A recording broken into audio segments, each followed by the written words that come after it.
ಸಾಮಾಜಿಕ ಜಾಲತಾಣದಲ್ಲಿ ತಾವೆಲ್ಲರೂ ಕೂಡ ಗಮನಿಸಿರ್ತೀರಿ.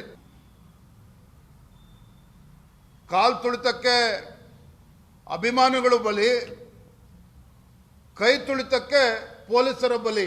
ಇದು ಸಾಮಾಜಿಕ ಜಾಲತಾಣದಲ್ಲಿ ಓಡ್ತಾ ಇದೆ. ಕಾಲ್ ತುಳಿತಕ್ಕೆ ಅಭಿಮಾನಿಗಳು ಬಲಿ ಆದರೆ ಕೈ ತುಳಿತಕ್ಕೆ ಪೊಲೀಸ್ ಅಧಿಕಾರಿಗಳು ಬಲಿಯಾಗಿದ್ದಾರೆ. ಅಂದರೆ ರಾಜ್ಯದ ಮುಖ್ಯಮಂತ್ರಿಗಳ ಉಪಮುಖ್ಯಮಂತ್ರಿಗಳ ಹುಚ್ಚಾಟಕ್ಕೆ ಕಾಲ್ ತುಳಿತ ಏನಾಯಿತು, ಅದರಲ್ಲಿ ಅಮಾಯಕರು ಬಲಿಯಾಗಿದ್ದಾರೆ.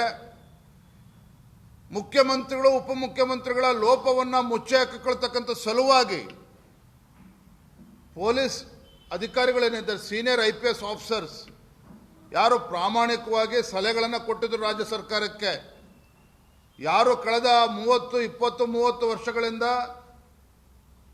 ಪ್ರಾಮಾಣಿಕವಾಗಿ ಇಲಾಖೆಯಲ್ಲಿ ಸೇವೆ ಮಾಡ್ಕೊಂಡು ಬಂದಿದ್ದಾರೆ, ಅವರ ಮೇಲೆ ಒಂದು ಗದಪ್ರಹಾರ ಆಗಿದೆ.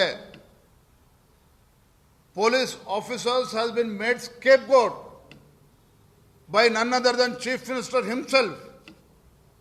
ತಮ್ಮ ಹುಳುಕನ್ನು ಮುಚ್ಚಿ ಹಾಕಿಕೊಳ್ತಕ್ಕಂಥ ಸಲುವಾಗಿ ಪೊಲೀಸ್ ಅಧಿಕಾರಿಗಳನ್ನು ಬಲಿಪಶು ಮಾಡಿದ್ದಾರೆ, ಹರಕೆಯ ಕುರಿಯಾಗಿ ಮಾಡಿದ್ದಾರೆ.